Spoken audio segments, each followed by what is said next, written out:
del libro de los Hechos. Los últimos, antes del domingo pasado que desarrollamos otro tipo de tema, pero usted recordará que veníamos hablando de dos personajes. Hemos hablado, dijimos que Abraham lo sacó o lo trasladó, ¿se acuerda? Basados en el mensaje tan especial, tan ungido de un hombre que no le quedaba mucho tiempo de vida. Después de este mensaje lo iban a matar. ¿Se ha puesto a pensar usted qué predicaría usted si después de ese mensaje le dicen que tiene que morir? La unción que había sobre Esteban, que la Biblia en el capítulo 6 nos lo presenta como un diácono, pero qué diácono, ¿verdad? Unos diáconos así necesitamos en todas las iglesias, ¿verdad? Aleluya, gloria a Dios. Pero el Señor nos va llevando de gloria en gloria para alcanzar esos niveles, ¿verdad? Y luego a José dijimos, ¿qué pasó con José? A José lo probaron. A Abraham lo sacaron de su comodidad. A José lo probaron. Y si me acompaña al capítulo 7 entonces de Hechos, verso número 19, nos vamos a dar cuenta cómo Esteban, después de terminar de hablar de José, sigue hilando la historia del pueblo desde que arranca en Abraham. Y como es un mensaje ungido, va hilando personajes hasta llegar a una conclusión. Dice el verso 19, este rey, hablando del rey de Egipto, usando de astucia, ¿ya ha estado conmigo en el verso 19? Dice amén. Usando de astucia, yo quiero que ustedes, si apunten su Biblia, subraye ahí astucia. Usando de astucia con nuestro pueblo, maltrató a nuestros padres a fin de que expusiesen a la muerte a sus niños, para que no se propagasen. En la versión del oso, así le llaman la versión del oso, es una versión antigua, dice para que no hubiera generación. Incline ahí su rostro y vamos a orar. Padre, benvíanos tu bendita palabra. Danos la revelación que viene de ti, Señor. Confirma, Señor, esa revelación en los corazones de los oyentes. Te pedimos, Señor, que haya iluminación de tu palabra y que ningún estorbo en las mentes en este momento, Señor, dificulte que tu bendita palabra haga el efecto para el cual tú la quieres enviar. Nos ponemos en tus manos, Señor, sabiendo que si no es tu gracia, si no eres tú, Señor, el que puedes hablar a través de este vaso, Señor, el mensaje no sería importante. Pero si viene de ti, Señor, que esa confirmación pueda venir a los corazones. En el nombre de Jesús. Amén y amén. Verso 20. En aquel mismo tiempo, el tiempo en el que este rey, que no conocía a José, y que empezó a maltratar a los padres para que expusiesen a la muerte a sus niños, en ese tiempo nació Moisés. Su nombre, ¿quién sabe qué significa Moisés? Salvado de las aguas. Porque el dictamen del rey era matar a esos niños ahogados en el río Nilo.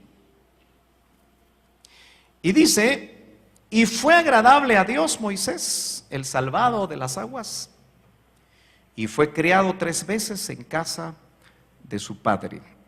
Me llama mucho la atención esa versión del oso, porque note usted que ese rey era Faraón de Egipto.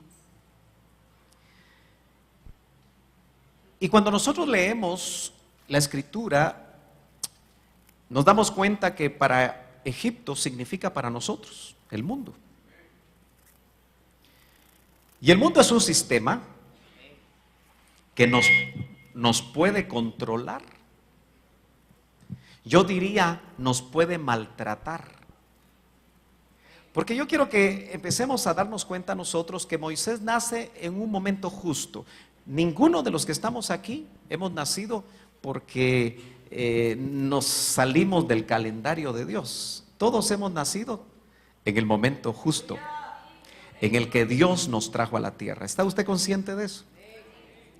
Entonces, es importante que usted se dé cuenta que la Biblia trata de revelarnos cosas que quizás están entre líneas, o quizá las palabras originales nos dan un concepto un poquito más amplio, pero a mí me parece que nuevamente este sistema llamado mundo está controlado por un faraón más poderoso, mucho más astuto, porque note que dice que usó astucia. Y me parece que nosotros no nos hemos dado cuenta cuán astutamente el sistema está tomando control, no solamente de las personas que ya viven en el mundo fuera de Dios y sin esperanza, sino cómo puede hacer que la figura de ese pueblo esclavizado en Egipto, porque ellos no pertenecían a Egipto, ellos no eran parte del sistema que no tenía un Dios, tenía miles de dioses. Y es que llama la atención que dice que lo que pretendía este faraón era anular la generación siguiente, que no hubiera generación. Y es que ahora que los jóvenes han estado meditando sobre las generaciones, y que algunos escriben cosas muy llamativas, porque usted sabe que el fútbol mueve tantas cosas, ¿verdad? Yo no sé si la iglesia va a bajar su asistencia los domingos en el mes de junio, o tal vez van a venir más, ¿verdad? ¿Saben qué han hecho los pastores de ciertos lugares? Les ponen una pantalla gigante para que juntos vean el partido, para tratar de que la gente llegue. Con eso, esos ministros están diciendo que el fútbol es más importante que Dios, porque están quitando el culto a Dios por un partido de fútbol. Y que si tanto es la gana, pues que lo graben, ¿verdad? Y que lo vean en otro horario. Pero lamentablemente, eso es parte de este sistema. Y note usted que la famosa generación que está viviendo en estos tiempos, que son nuestros hijos, la última generación que le llaman la generación Z, es decir, la que está moviéndose, me parece que la ubican ¿en qué año, hermano Carlos?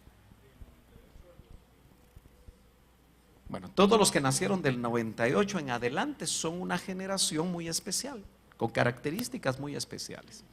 La pregunta que yo me hago es si el faraón de este tiempo, no el del tiempo de Moisés, sino el de este tiempo, no estará maltratando. Es que es interesante lo que dice ese verso, ¿verdad? Maltratando a los padres.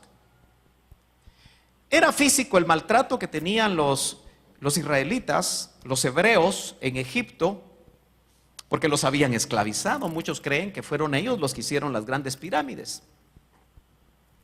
Pero yo quiero hablarle a usted de un maltrato donde los padres de los hijos de esta generación se la pasan trabajando, trabajando, trabajando, trabajando y trabajando. Si uno mira detalladamente, se da cuenta que cuando Moisés irrumpe en la escena, le quitan la paja a los que estaban haciendo adobe. ¿Se acuerda usted? Eso significa que había que trabajar más duro y les duplican el horario porque les piden una doble cuota. Ahora, probablemente usted me puede decir, hermano, no, pero fíjese que yo ni extras hago. Pero el problema es que usted se ha dado cuenta que el sistema nos pide que tengamos muchas cosas. Este sistema. Por ejemplo, hoy en día comprar un celular de esos que les gustan a los jóvenes de hoy, ¿es fácil o es difícil? Es fácil, pero cuesta dinero. No son baratos, ¿verdad? ¿No son baratos? Algunos sí, otros no, pero los jóvenes que son tecnológicos, ¿qué es lo que quieren? El mejor celular posible. Ah, no, 16 gigas no. 128 gigas, por favor. O sea que en ese aparatito llevan una computadora.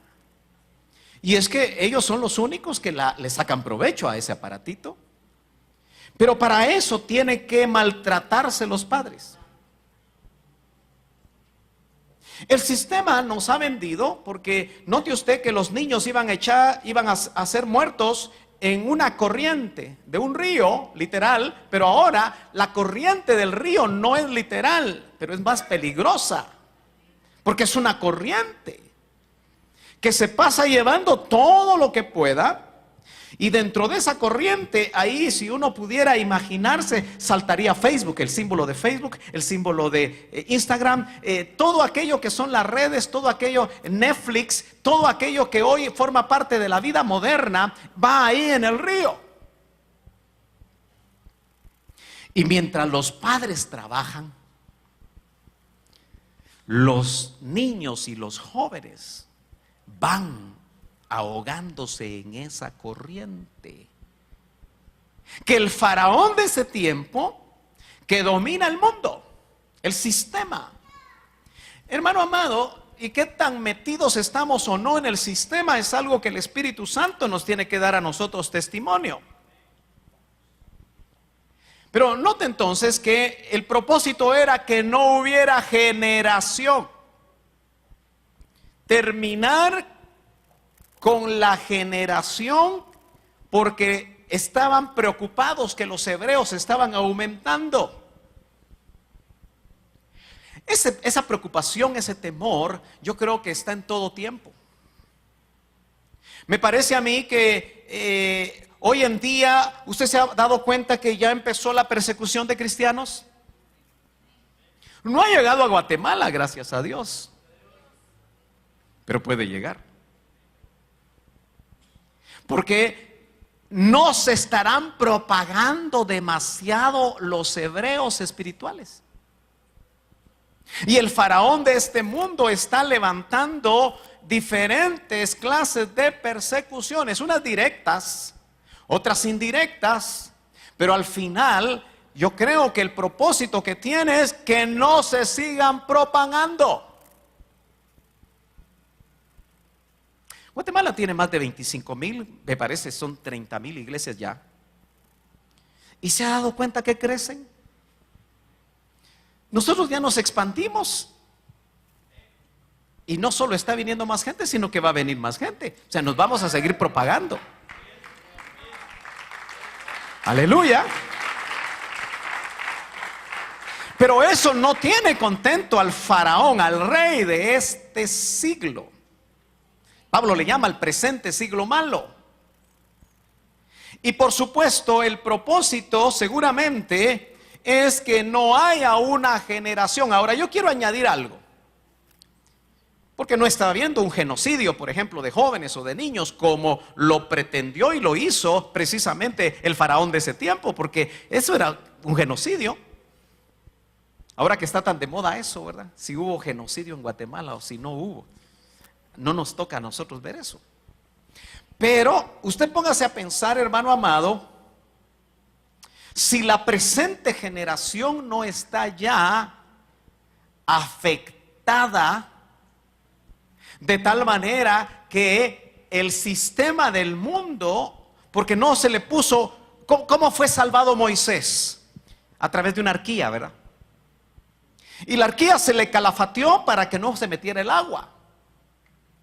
Los padres sabios cristianos de estos tiempos tienen que hacerle arquía a sus hijos. Hay que calafatearla bien para que la corriente del Nilo no se los lleve y los ahogue. Si usted es un poquito acucioso, yo lo animo a que investigue las características de esta generación y las compare con lo que el apóstol Pablo dice acerca de cómo van a ser los hombres en los últimos tiempos. Hay una parte que me llama la atención porque dice que son amadores de sí mismos. ¿Cuántos han leído eso? ¿Y no se ha dado cuenta usted que ahora los selfies son los de moda? Todos nos tomamos selfies. Se necesita un brazo largo y sin un palo, ¿verdad? Y en todos lados los venden. ¿Cuándo fue la última vez que usted se tomó una selfie? Ay, hermano, ahorita que entré, me gustó cómo está el templo y me...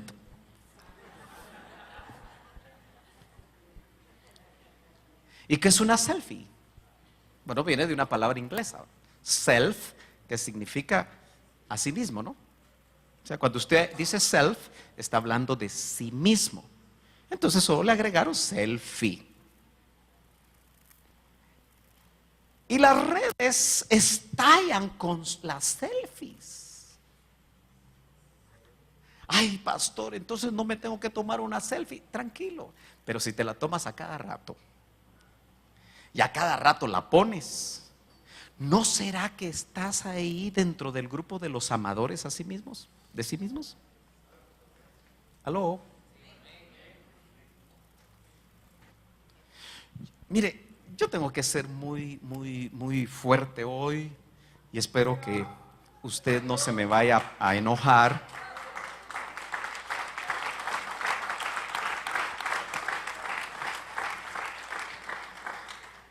Pero ¿qué hace una mujer casada tomándose selfies? Y poniéndola en las redes. ¿Por qué no se toma la selfie y se la manda a su esposo? Porque el que debe de admirarla es su esposo, usted que está casada. Porque si la pone en público y si todavía no se ha dado cuenta cómo hacer para manejar la privacidad que tienen esas redes, porque las tienen, otros hombres que no tienen absolutamente nada que admirarle a usted, la van a admirar. Y unos atrevidos le van a mandar un supiropo. Qué bonita salió. ¿Cómo se llama? Y así empiezan los diálogos peligrosos que pueden terminar en cosas bien terribles. Y note que yo no le estoy hablando al mundo, le estoy hablando a los hijos de Dios. Ah, pero yo soy soltera. Sí, pero no está en venta.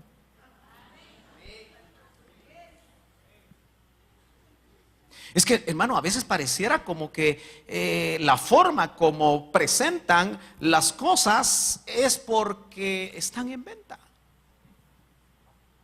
Yo sé que se va a enojar conmigo, pero eso no lo enfrentamos nosotros en nuestra juventud. Y cada vez va a ser peor.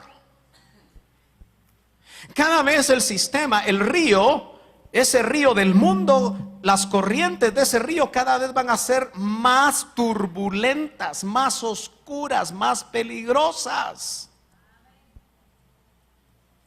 Pero en medio de eso, yo quisiera quedarme solo hablando de eso, pero tengo que hablar de Moisés. Surge uno que fue salvado de esa corriente. Y como fue salvado de esa corriente, le dan un trabajo, le dan una misión que es rescatar al pueblo de Dios. En ese sentido, Moisés es un tipo de Cristo, así como José también era un tipo de Cristo. Fíjese que dice acá, pero siendo expuesto a la muerte, estoy en el verso 21 del capítulo 7 del libro de los Hechos. Estoy tratando de tomar lo que le fue inspirado a Esteban. No estoy yendo al Génesis ahorita, sino que estoy tratando de ver con los ojos de revelación que le fueron dados a Esteban, cómo habla de Moisés. Pero siendo expuesto a la muerte, o sea, Moisés fue expuesto a la muerte, la hija de Faraón le recogió y le crió como a hijo suyo. Bueno, momentáneamente se salvó de la muerte, solo que fue criado por la hija del rey que lo había mandado a matar. Y obviamente fue criado, como dice la escritura, bajo la cultura de los egipcios. Él nació hebreo, pero por 40 años lo volvieron egipcio. 40 menos 3 meses que dice que fue criado con sus padres. Y me llama la atención lo que dice el verso 22, porque dice, y fue enseñado. Eso se puede traducir, fue entrenado. Como se entrena a un niño, como se educa a un niño. Fue disciplinado para ser un egipcio, y no cualquier egipcio, sino la crema innata de los egipcios. Ahora, ¿cómo traducimos eso nosotros? Como yo soy padre, también tuve que tomar decisiones donde estudiaban mis hijas. Y aun cuando había visto el ejemplo de mi pastor que nunca puso a sus hijos en un colegio cristiano, nunca. Yo le pregunté, yo prefiero que estudien en un buen colegio, me dijo, donde aprendan lo que tienen que aprender para la vida de esta tierra, porque la responsabilidad es mía, me dijo, de darle los principios cristianos en casa. A pesar de que me había dado ese modelo, ese ejemplo, yo sí decidí ponerlas en un colegio cristiano. Y probablemente varios de aquí han tenido esa experiencia. Estudiaron en un colegio cristiano. El mismo ministerio Selim, el IM Central, después de más o menos 25 años de ministerio, colocaron un colegio que se llama Colegio Elim. Tal vez alguno de sus hijos o de sus nietos estudie ahí. Lo llamativo, hermanos amados, es que no es garantía estar estudiando en un colegio cristiano, porque a veces los que salen de los colegios cristianos salen peor que aquellos que han estudiado precisamente en colegios seculares. No estoy denigrando ni estoy hablando mal de los colegios cristianos, solamente estoy diciendo que no es garantía, porque la responsabilidad sigue siendo de nosotros los padres. Porque, hermano amado, Moisés prácticamente fue entrenado en lo mejor de Egipto. Y es que a veces nosotros buscamos lo mejor de Egipto para entrenar a nuestros hijos. Queremos el mejor colegio. queremos la mejor universidad. Y no nos damos cuenta que muchas veces las decisiones que podemos tomar pueden complicar más la vida de los jóvenes. Imagínese usted que en Guatemala las universidades, algunas de ellas, lo que tratan de entrada es quitarle la fe a los jóvenes. Una joven que estudió en una universidad de este país me dijo que uno de los primeros cursos que le dieron fue, y la maestra le dijo: cuando terminen este curso, yo voy a lograr que ustedes ya no crean en Dios. Imagínense. Porque esa es una universidad humanista. No, entonces me voy a otra universidad que dice que es cristiana y que tiene un gran monumento que dice: y conoceréis la verdad y la verdad os hará libres. Ya usted identificó. Solo que lamentablemente no les enseñan la verdad. Y por eso la verdad no los hace, no, ellos no son libres. Al final sigue siendo la casa, el hogar, el lugar donde nosotros podemos evitar que nuestros niños, que nuestros jóvenes, quizás sus nietos o sus sobrinos, realmente puedan escapar de la corriente de este mundo que tiene como propósito hacer un daño terrible. Volvemos al verso 22. Y fue enseñado Moisés en toda la sabiduría de los egipcios. Y era poderoso. Esa palabra se puede traducir capaz. Era fuerte, era competente, era experto. ¿Qué queremos nosotros? ¿Que nuestros hijos sean expertos en las cosas del mundo? ¿O queremos que sean expertos en las cosas de Dios?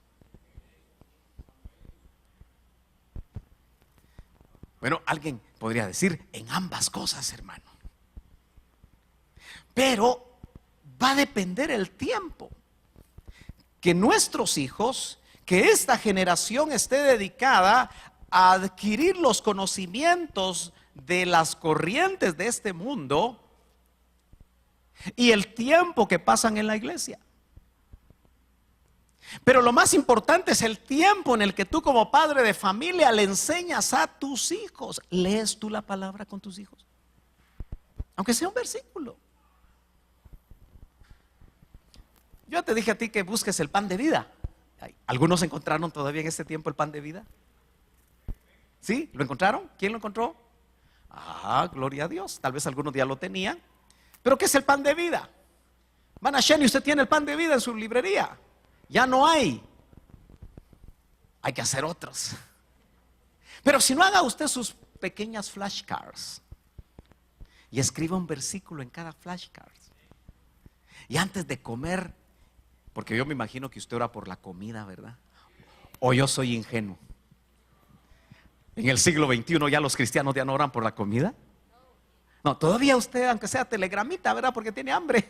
Señor, en el nombre de Jesús te doy gracias por mis alimentos, santifícalos. Amén. Rapidito, ni 15 segundos. Tal vez usted se tarde un poquito más. Agarre una flashcard y lea un versículo de la palabra. Y si todavía tiene tiempo, dígale: ¿qué piensan de esto, muchachos? Mamá, tengo hambre. Bueno, come, pero ¿qué piensas de esto? Porque está trasladando cosas que van a ser sumamente importantes para evitar que se ahoguen en la corriente del mundo, que de todas maneras van a tener que navegar en ellas, porque Moisés navegó en ellas, solo que no se ahogó, porque estaba protegido por la arquía que sus padres le hicieron, para protegerlo de ese tipo de cosas. Ahora, Moisés es un hombre de 340, ¿ya se dio cuenta usted? Es llamativo que él vive en Egipto 40 años. El Señor trabaja con él Por eso es que leemos que a Moisés lo procesó. Parece que los 40 fueron 3 diferentes procesos en la vida de Moisés. Meditaba yo que Cristo también tuvo, no 3 40, tuvo 2. ¿Alguien me puede pensar por qué digo que el Señor Jesucristo tuvo 2 40?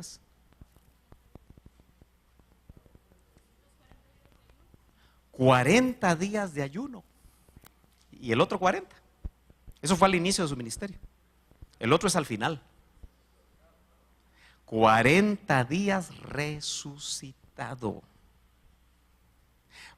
Si nosotros nos damos cuenta, 40 años estuvo en el desierto de Israel. Busque usted los 40 y se va a dar cuenta que el número 40 como que tiene que ver con procesos donde el Señor quiere hacer algo. En el caso de Moisés, 40 años le trasladaron la filosofía. Porque cuando dice que la sabiduría de los egipcios, ahí la palabra es Sofía, pero no Sofía Loren, sino la palabra Sofía se puede traducir conocimiento. De ahí viene filosofía, amor al conocimiento, amor a las cosas de este mundo. Por eso el filósofo es uno que ama el conocimiento de este tiempo. 40 años a él lo estuvieron llenando de conocimiento egipcio. Yo quiero que usted ponga atención a eso. Pero luego lo sacan de la manera como lo explica Esteban, porque él, hermano amado, descubre algo en su corazón. Lo voy a leer literalmente en el verso 23. Dice: cuando hubo cumplido la edad de 40 años, el primer 40. Quiere decir que eso completó un proceso en la vida de Moisés, solo que ese proceso no le servía a Dios. Hay cosas en nuestra vida que de alguna manera adquirimos que no le sirven a Dios. El conocimiento egipcio no le sirve a Dios. El expertise egipcio no le sirve a Dios. Por eso no podemos hacer la iglesia a la manera egipcia. Necesitamos tener el diseño de Dios, y gracias a su palabra que lo pone muy claro, porque Moisés hubiera podido ser un líder que fue preparado a la manera egipcia para sacar al pueblo. De hecho, lo quería hacer con su fuerza porque era fuerte. Y usted conoce la historia, ¿verdad? Que Moisés vio a un capataz o a alguien, a un egipcio maltratando a un hebreo, y sintió a los 40 años el llamado de ayudar a su pueblo. Eso me hace pensar que todos nosotros tenemos un ADN, hermano, de llamado, que se activa en determinado momento y es tan arrebatador que dejas todo. Pareces un loco, pareces un tonto ante los ojos de los demás. Puedes estar en la plenitud de tu carrera profesional, puedes estar en lo mejor de tus negocios y se te activa el chip. Porque al cumplir 40 años se le activó el chip. Y por defender a un hermano de él, porque él creía que así iba a liberar. ¿Se imagina? Usted hubiera tenido que matar a cuánto egipcio se le pusiera enfrente. Como dijo el doctor Ríos en una ocasión, despescuezó al egipcio. Era fuerte Moisés. Solo que por eso tuvo que huir. Y sin darse cuenta que el Señor lo iba a meter en el siguiente proceso, el segundo 40. Hermano amado, usted se dio cuenta que ahí dice que era poderoso en palabras. Lo leyó ahí. Eso lo dice Esteban. No se lee muy fácilmente que diga eso claramente en Génesis. Dice que era poderoso en palabras, verso 22, ¿verdad? Y obras. Quiere decir que Moisés echaba un buen speech. Solo que después del segundo 40 se volvió tartamudo. todo el conocimiento egipcio que no era útil para hacer la obra de Dios, se lo habían quitado. Por cada día de conocimiento egipcio, el Señor en el desierto, por eso los desiertos a veces son buenos. ¿Cuántos saben que hay desiertos que vienen de Dios? A Israel dice una porción bíblica: me la llevé al desierto para hablarle a su corazón. Quiere decir que los desiertos de Dios es para que tú le pongas atención a Él. ¿Ya te has dado cuenta que en nuestra manera cotidiana de vivir, con todo lo que hay que hacer, con todo lo que hay que estudiar, los que tienen novia todavía tienen que ir a buscarla? Los que tienen esposa y esposo, dice que tienen que cuidarlos. Por eso el apóstol decía: mejor las doncellas quédense como están, decía, ¿verdad? ¿Decía o no decía eso? Yo no estoy diciendo que se queden así, solo decía. ¿Pero por qué lo decía? Porque dice que mientras son doncellas tienen cuidado del Señor, pero cuando se casen tienen que tener cuidado del otro Señor, del don. ¿Verdad que sí? Hasta lo dice la Biblia. Entonces, note usted que Moisés dice, en verso 25, saltémonos ya un poquito, dice: pero él pensaba que sus hermanos comprendían que Dios les daría libertad por mano suya, mas ellos no lo habían entendido así. Moisés, como Cristo, iba a libertar al pueblo. Eso tiene que ver con la redención, porque redención es comprar a un esclavo, y el pueblo de Israel era esclavo. Esa es la idea de redención, que alguien viene al mercado de esclavos, paga el precio de lo que tú vales y luego te saca de esa esclavitud y te hace libre. Solo que el Señor no pagó lo que valíamos, Él pagó lo que Él valía. Así que nosotros ahora valemos lo que Él vale. Aleluya. Gloria a Dios.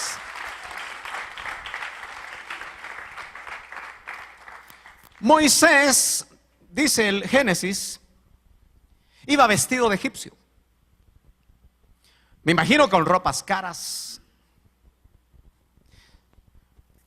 probablemente ropas de lino fino, con buenas sandalias. Solo que ¿cuánto le duraría esa ropa en el desierto? Tal vez después de unos meses se le había raído la ropa, o se tuvo que quitar la ropa, porque de sucesor al trono se convierte en un pastor ni de ovejas, de cabras.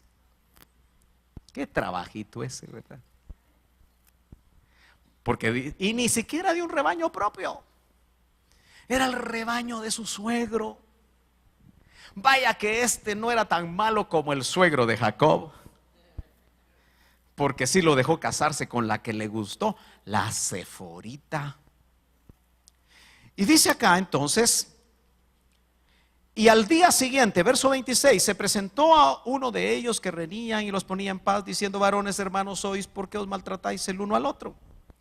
Saltémonos hasta el 28. ¿Quieres tú matarme?, le dijo el hebreo, como mataste ayer al egipcio.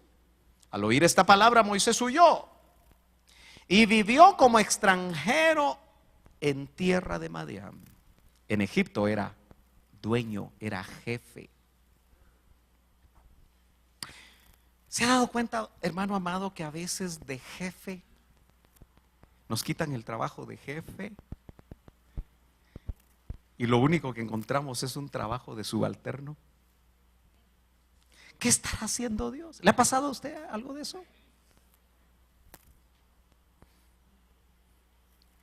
Y algunos ya no quieren trabajar porque quieren seguir siendo jefes.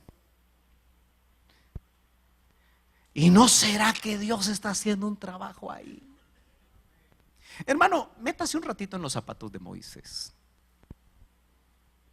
Comía bien,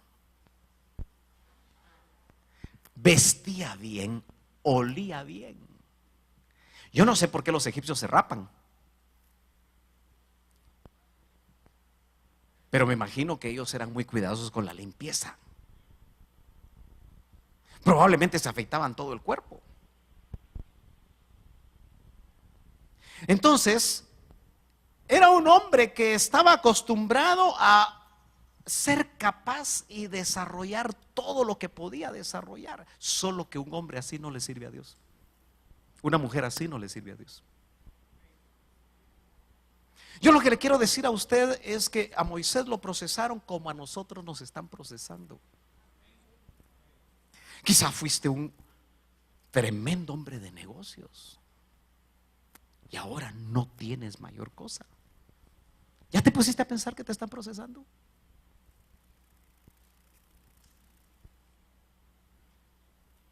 No te voy a decir que esa pueda ser tu situación final. Por lo menos con Moisés no regresó al trono. Sí regresó a Egipto, pero no al trono. Es más, el faraón al que regresó por poco lo mata. Pero yo quiero que tú te pongas a pensar, hermano, en cómo has aprendido a caminar en la vida. Incluso las cosas que te han enseñado en el sistema de Egipto. A mí me enseñaron muchas matemáticas.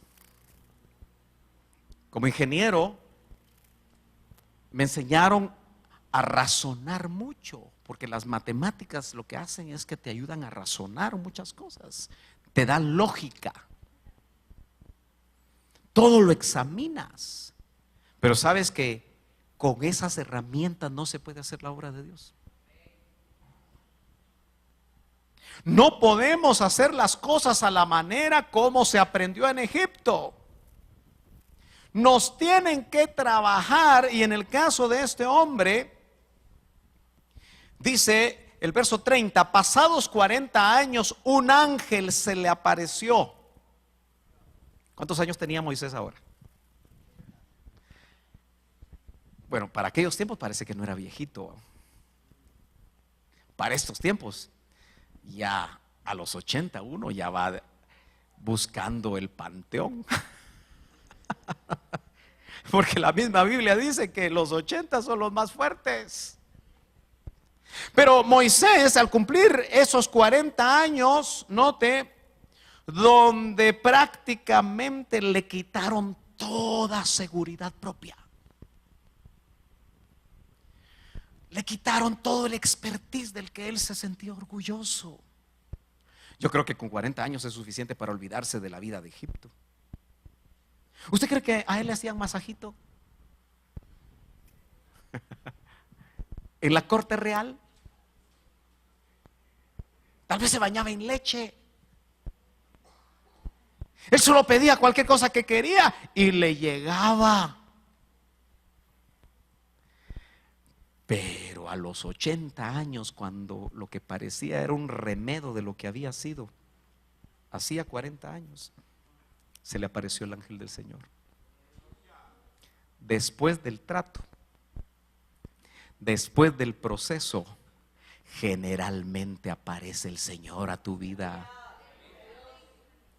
Él estaba deshecho.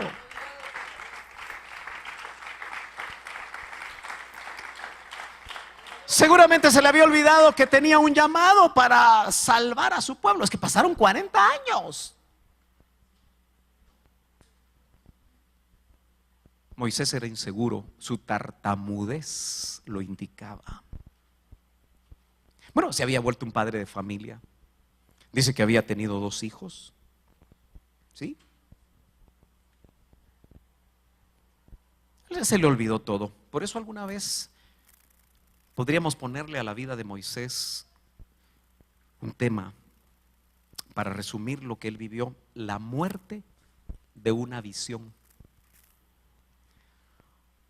Porque lo salvaron de las aguas, lo prepararon en Egipto, lo hicieron poderoso, solo que así no le servía a Dios. Pero a los 40 primeros, él tenía la visión de salvar a su pueblo. Se la metieron adentro. Y Hebreos recoge algo que me llama mucho la atención a mí.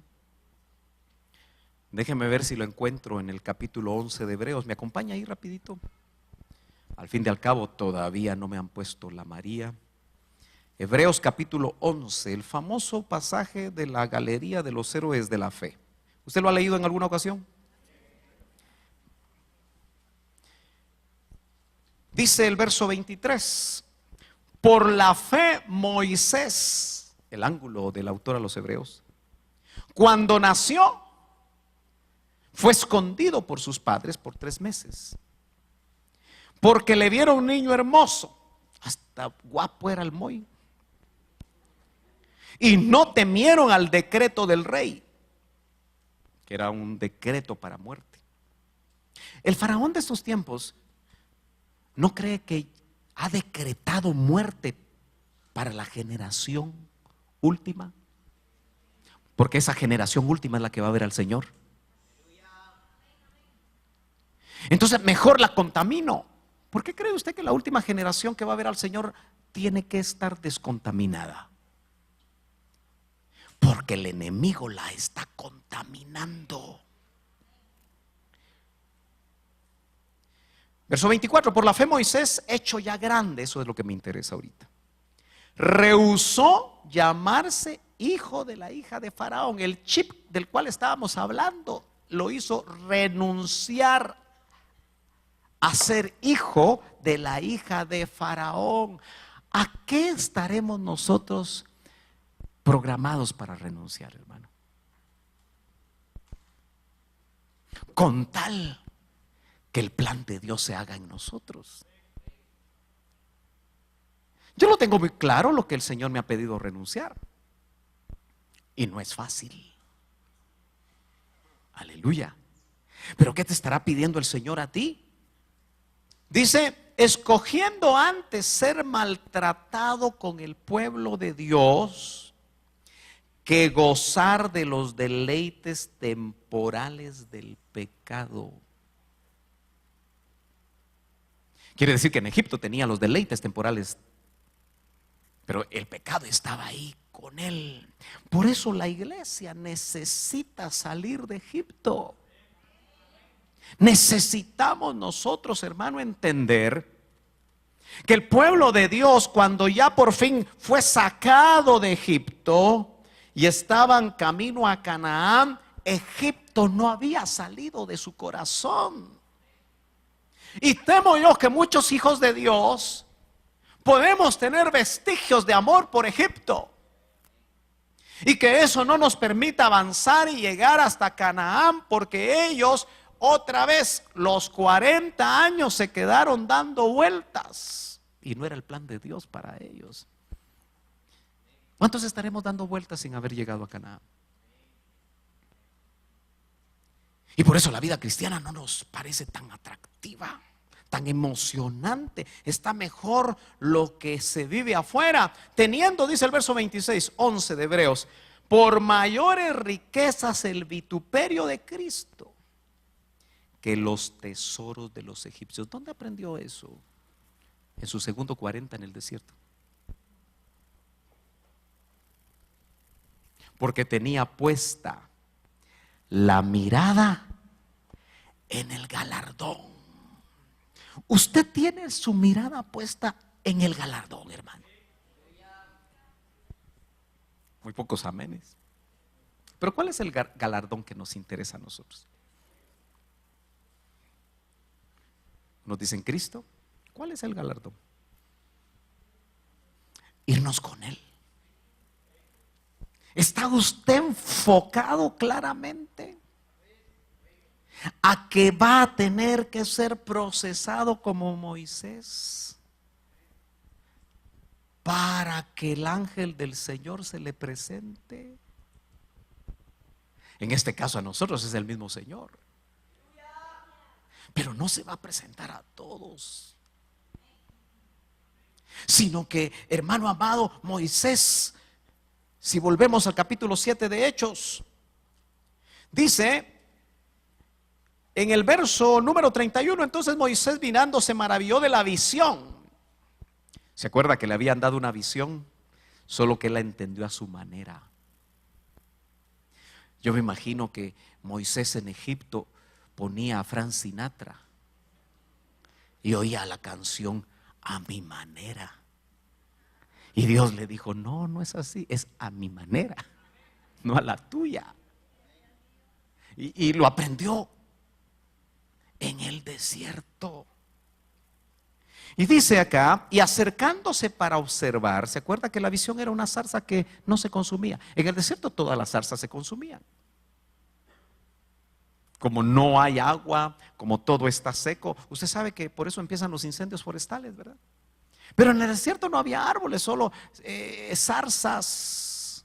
Y dicho sea de paso, las zarzas son todas espinudas.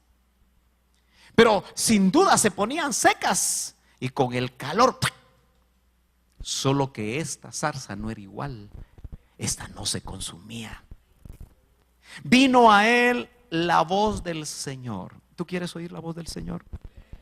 ¿Estás dispuesto a pasar el proceso? Poquitos amenes y no tan convencidos, pero sí están entendiendo, ¿verdad? Yo soy el Dios de tus padres, el Dios de Abraham, el Dios de Isaac, verso 32, y el Dios de Jacob. El Moisés poderoso, el Moisés bien planchado, el Moisés guerrero, el que no se arredraba con nada, el que con sus propias manos podía matar a un hombre fuerte como los egipcios. Ahora está temblando.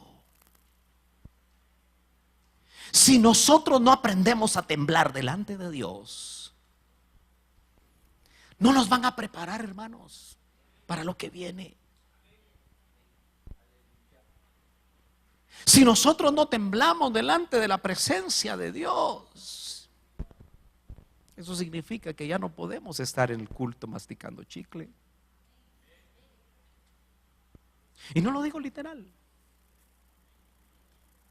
Ya no podemos estar en el culto, hermanos amados, platicando con el compañero, en plena enseñanza de escuela dominical y unos platicando. No les importa la escuela dominical. Ah, eso ya me lo sé. Pero si estás aquí y vienes temprano, pon atención.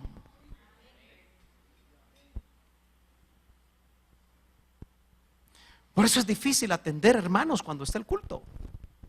Porque en el culto venimos todos a meternos con el Señor. Esa es la idea. Porque venimos a experimentar su presencia y vamos a temblar si entendemos quién es Él. Ahora, si es un Dios religiosote al que ya estamos acostumbrados, no vamos a temblar. Moisés temblando no se atrevía a mirar. Note, oyó una voz tonante quizá. ¿Cómo supo que era Dios? Porque por 40 años el Señor lo estuvo trabajando. ¿Tenía que dejar a todos sus dioses egipcios? ¿O usted cree que él no conoció todo el panteón de dioses egipcios? Claro que sí. Él sabía a qué Dios orarle según la necesidad. Pero ahora, a los 80 años, este hombre procesado por Dios está listo. Pero mire lo que el Señor le dice en el verso 33. Y le dijo el Señor: quita el calzado de tus pies. ¿Para qué sirve el calzado? Para protegerlo, proteger los pies. Para eso sirve el calzado, ¿verdad? Si no, todos tichudos andaríamos. Tradúzcanle por favor a los jóvenes qué es tichudo. Descalzos. Solo que tichudo es en buen chapín. Bueno, él haber andado con sandalias, que era el tipo de calzado para proteger los pies. Pero ¿para qué sirven los pies? Es para caminar. Pero en el caminar diario nos contaminamos. No era que los zapatos estaban sucios, quizá con excremento de cabra, porque era pastor. Era que se había encontrado con una tierra más santa, donde estaba el mismo Dios.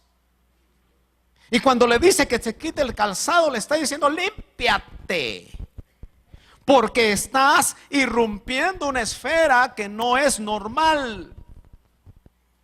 Quita el calzado de tus pies puede significar para nosotros limpiarnos de toda contaminación. Es nuestro caminar diario. Por eso qué importante, hermano. Mire, yo como conocí primero la tradición evangélica, aprendí cosas muy interesantes que no se me olvidaron, porque no todo es malo. Ahí conocí yo al Señor. Ahí me enseñaron a orar. Tal vez de una manera tranquila, pero me enseñaron a orar, que había que orar por los alimentos. Me enseñaron a tener respeto por el altar de Dios.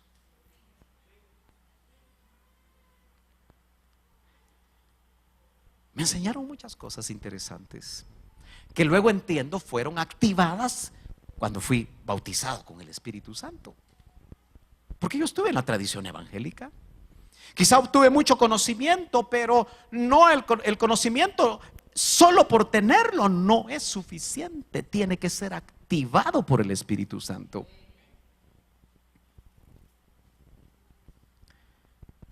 Me enseñaron a respetar a mis autoridades, a no ser rebelde.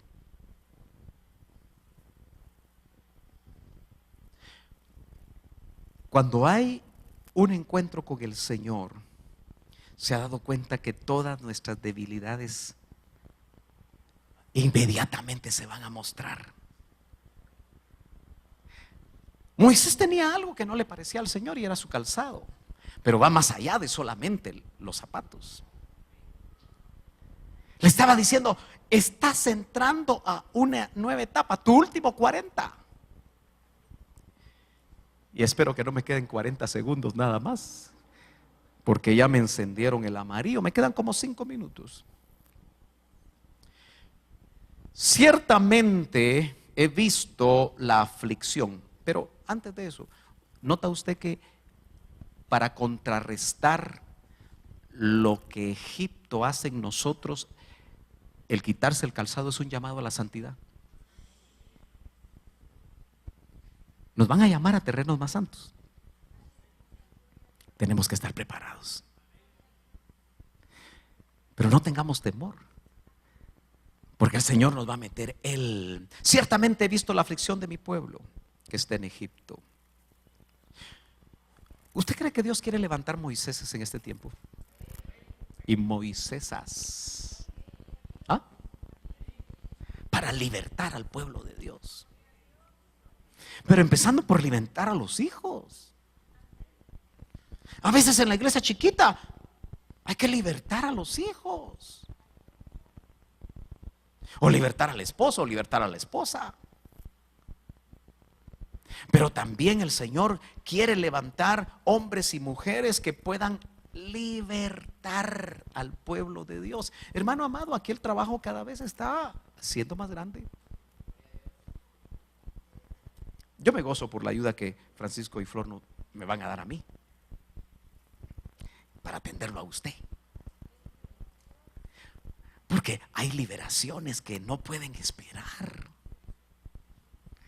Uno sabe que tiene que venir, y yo espero que no solo haya jueves, después haya martes, después haya lunes, después haya miércoles. Así que usted no tiene excusa para no venir, y que lo liberten. ¿No será por eso los procesos? ¿No será que por eso el Señor hizo de Moisés un hombre que tenía que aprender a depender de él? Antes dependía de sí mismo, ahora depende del que le habló, del único Dios verdadero.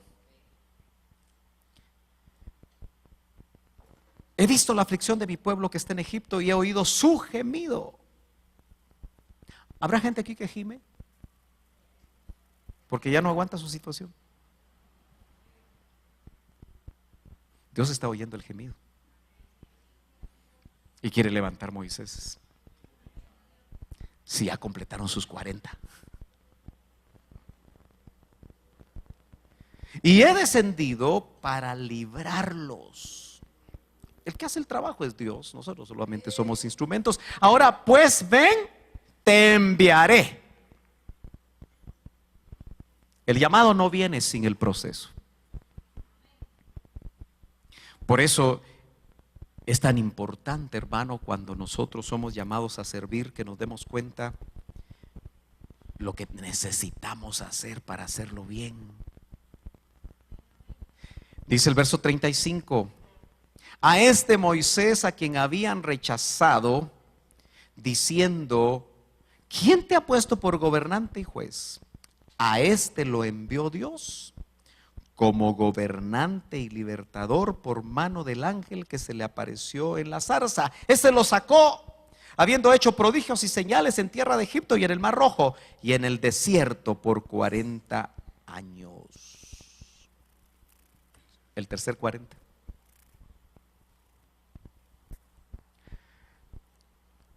Cuando él fue probado y procesado en el desierto, estaba solo. Conoció a su Seforita, tuvo sus 2 hijos. Solo que en los últimos 40, quien lo procesó fue el pueblo.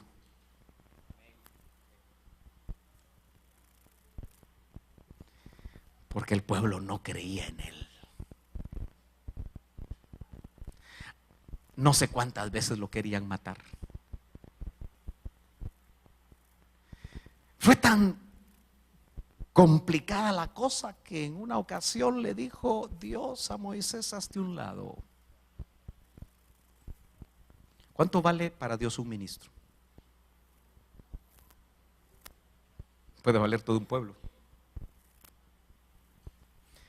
Hazte un lado, Moisés, que los voy a matar a todos. Nos cuesta entender al Dios del Antiguo Testamento, ¿verdad? Es fuerte. Pero también nos hace ver el carácter ministerial que se debe tener. No, Señor, ¿cómo van a hablar los pueblos de ti que los sacaste de Egipto para matarlos aquí en el desierto? Se vuelve un intercesor por el pueblo.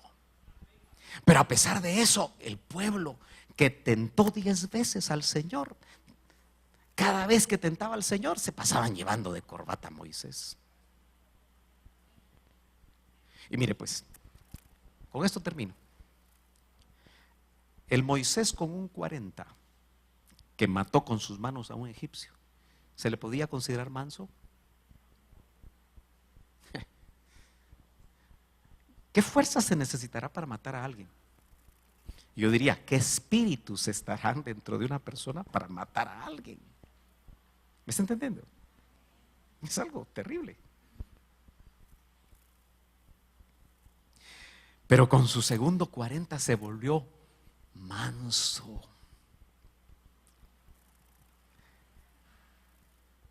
¿Tú eres manso? ¿Tranquilito? ¿O eres de mecha corta? Como dicen en Oriente. ¿Cómo eres tú? Porque te quieren manso. Porque así dice la palabra. Aprended de mí, que soy manso y humilde de corazón. Eso lo dijo el Señor. Entonces, si usted es un discípulo del Señor, ¿cuántos todavía son discípulos del Señor? Nos van a meter en un 40. No sé de qué tipo va a ser. Puede ser 40 segundos, 40 minutos, 40 días. Espero que para nadie sean 40 años.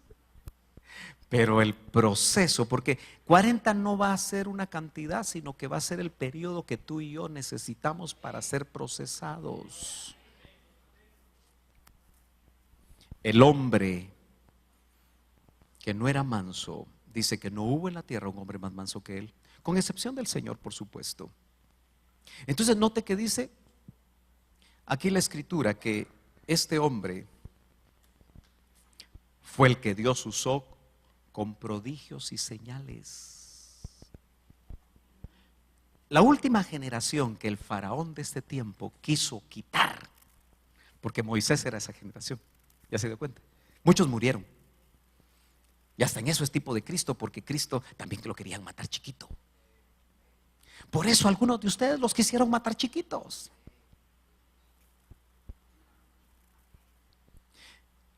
Pero Moisés escapó y fue usado con poder, prodigios y milagros en la tierra de Egipto y en el Mar Rojo y en el desierto por 40 años. Este Moisés es el que dijo a los hijos de Israel: profeta os levantará el Señor. Profetizó, y ese profeta era Cristo. Vuestro Dios de entre vuestros hermanos, como a mí, a él oiréis.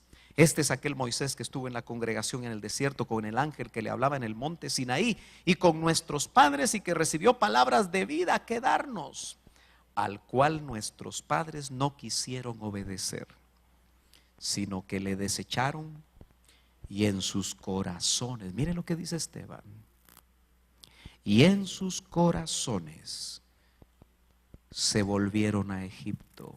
Yo escribí ahí en mi Biblia, esta es la condición de la iglesia hoy, que podemos estar sentaditos aquí, pero nuestro corazón está todavía en Egipto. Y necesitamos reflexionar, necesitamos detenernos. Que el proceso de Dios no te desanime, pero sí tienes que saber que si eres un hijo de Dios, el proceso no va a terminar hasta que Él logre lo que Él quiere formar en nosotros. Por eso sé inteligente. Pregúntale al Señor: Señor, ¿y esto por qué es? ¿Es normal? ¿O tú lo estás permitiendo? Pero si tú lo estás permitiendo, dime por qué. Es que eres muy pagado de ti mismo. Es que tienes demasiada seguridad en ti. Es que crees saberlo todo. Es que con esa actitud ofendes a otros. No sé qué es lo que Dios te va a decir. Probablemente, como les veo el rostro a ustedes, tal vez el Señor no va a encontrar nada, porque qué rostro más bonito ponen. ¿Será verdad tanta belleza? Pero el Señor, que nos conoce y que sabe qué nos tiene que trabajar, lo va a hacer de cualquier manera. Por eso hay hermanitos que son piedras de toque dentro de la misma congregación, que te procesan. Déjame poner esta idea final. ¿Te has dado cuenta que las piedras generalmente tienen picos, tienen formas diversas? Porque son de la fragmentación, ¿verdad? Que muchas veces se da en la corriente de un río. A veces los volcanes tiran piedras, caen en los ríos, son totalmente picudas, deformadas, filudas. Así venimos a Cristo nosotros. Y Dios quiso meternos a todos en una comunidad llamada iglesia. Tu pico me está picando y el mío a ti. Pero en la corriente del Espíritu, espero yo, el río de Dios, ahí vamos todos, topándonos unos a otros. Pero cuando venimos a sentir, el pico se fue. ¡Ay! Se fue el pico. ¿Y cómo llegan esas piedras al mar. Lisas, planitas, bonitas, no tan feitas. Así que dejémonos procesar en el río de Dios. No te salgas de la comunidad, de la congregación, porque no te saludan, porque alguien te dijo algo malo, porque no se puede trabajar aquí, porque no sé qué, porque cualquier cosa. No te salgas del proceso, porque te aseguro, como soy ministro de Dios, que a donde vayas te van a empezar a procesar otra vez. Tal vez aquí ya ibas a la mitad del proceso y dices, no, me voy. Agarras tu sombrero, que ya no se usa, ¿verdad? Y te vas dando sombrerazos. Llegas ahí, dice Dios, bueno, mi hijo, vas a tener que empezar otra vez. ¿Me está entendiendo? Póngase de pie, hermano amado. Ya terminamos.